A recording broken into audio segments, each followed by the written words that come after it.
The entire blueprint of our body is encoded in the 4-letter alphabet of our DNA. A lot of valuable information is stored there, such as the fact that you have a beating heart, an incredible immune system, and are able to understand this video with that brain of yours.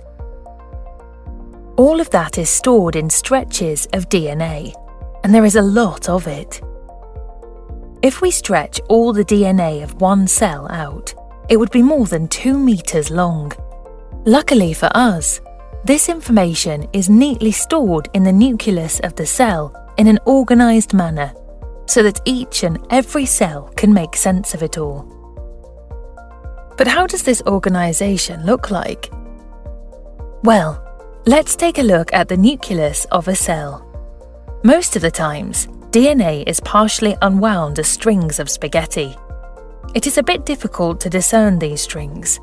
So, let's have a look when the cell divides and the DNA is replicated and neatly packaged into structures called chromosomes.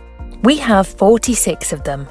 If we arrange these chromosomes on size and their banding pattern, you will notice that there are 23 different chromosomes, and that these form pairs of homologous chromosomes, one inherited from each parent. 22 pairs are the same for males and females. Those are also known as the autosomes. The final pair are known as sex chromosomes, as they participate in sex determination and are thus different for males and females. Mind you, the structure of the chromosome is only visible when the DNA is duplicated. These two parts are actually the same and are called sister chromatids. They will be separated after cell division. Now let's return to the unwound state of a chromosome. Each chromosome contains different genes.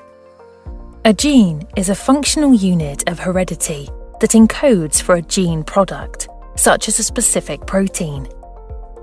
As you have 2 pairs of the same chromosome, each gene is present in twofold. We have around 20,000 different protein-coding genes, which is only a part of our entire genome. The regions between the genes are called intergenic regions, and are made up of non-coding sequences. The function of these sequences are not understood very well. Each gene consists of different elements. A promoter, the region that precedes the gene, enables the transcription of the gene. The gene body, or open reading frame, consisting of introns that will be removed and exons that contain the coding sequence for the gene product. On both ends of the gene body, there are untranslated regions, better known as UTRs, that have regulatory functions. All these parts are important for a functional gene. The different elements can be distinguished from one another by the sequence of the DNA. So how does this look? Zooming in on the DNA, we actually see 2 strands that coil around each other to form a double helix. Each strand consists of nucleotides that form a polynucleotide chain together.